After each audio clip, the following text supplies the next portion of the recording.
is you're going to approach the casualty. You're going to place the weapon in a safe direction. Next, you're just going to peek at the wound on the abdominal area. Once you identify that wound, you're going to look and see which direction the guts are going. You are going to roll towards the guts. Once you roll towards the guts, the purpose is to check for an exit wound. There will not be one. There will never be an exit wound. You guys don't need to sweep or do any of the crazy stuff. Just kind of lift up, peek, put them back down. All right, from there, you're going to go ahead and prop the knees and turn the head. The casualties turn, heads don't turn, so you're just going to say, I turn the head. There you go. It doesn't matter which way, left or right. It doesn't matter. You're just going to turn it. All right, next thing you're going to do is I'd go ahead and prop them up. Because you're going to have to work on that abdominal area, so it's going to be easier to do that. Some of these dummies are broken, so if you guys want to bring an assault pack with you, you can use it during test week as well, where it'll go ahead and help you to elevate him so you can wrap him correctly.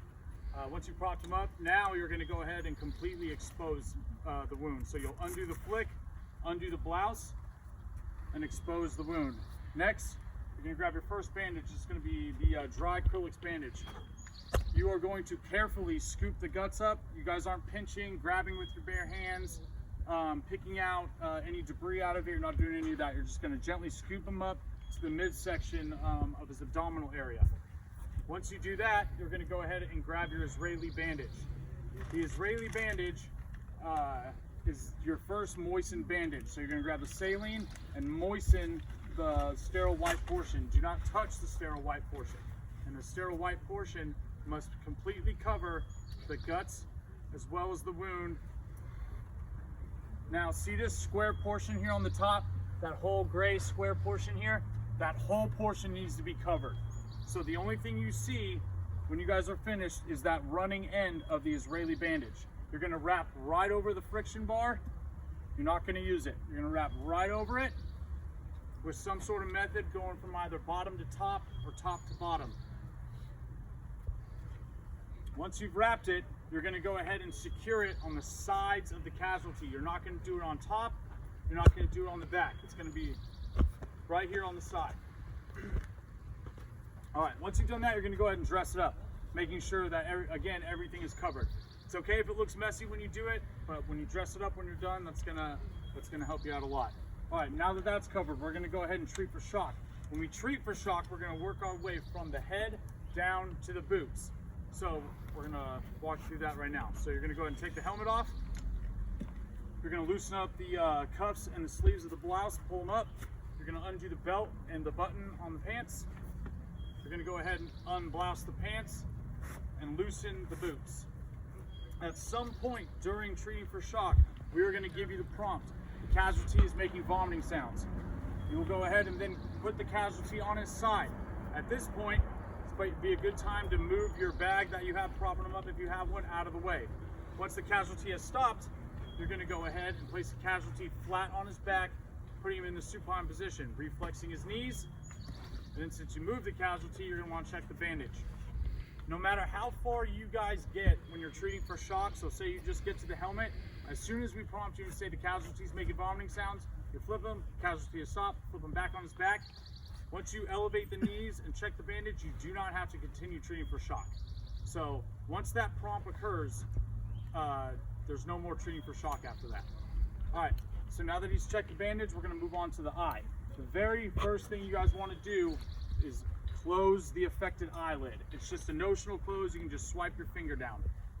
Once you do that, you're going to go ahead and grab your second and last moist dressing. You're going to carefully pick it up, not touching the sterile side of the bandage. You're going to moisten it with the saline. You're going to go ahead and place that over the eye. It is okay if you set it on his eye and take your hand off so you can roll the triangle bandage. Be careful when you wrap it not to tie the knot over the wound. You can tie it off to the side of the head or the back of the head. All right, it needs to be a double knot. Don't just do a single overhand. Make it a double overhand knot, square knot, whatever you guys want to do. Just being careful not to apply pressure to the bandage. If you guys are doing this and the bandage shoots out, or the acrylic shoots out from underneath the wrap on his head, just go ahead and pick it up and just say, I'm grabbing a new bandage, re-moisten it, and then put it back on his eye. From there, as long as it's not covering his good eye or uninjured eye, his nose or his mouth, time will then stop. And that's it. Do you guys have any questions at all?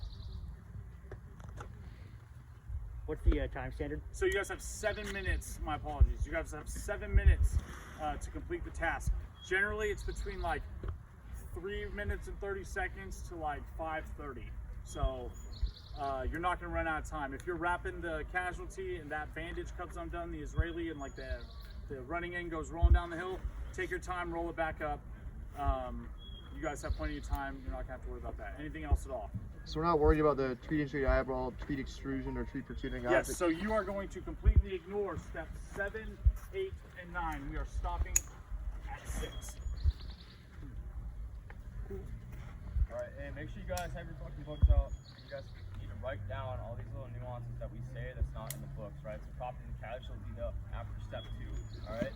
Or during step 3. Make sure you guys write this shit down and rolling towards the guts instead of away from. Alright, that way come test day, you're in my holding area, you're not trying to ask my graders fucking questions that they cannot answer. Okay? So you write this shit down so you guys have all the answers to the test. Make sense?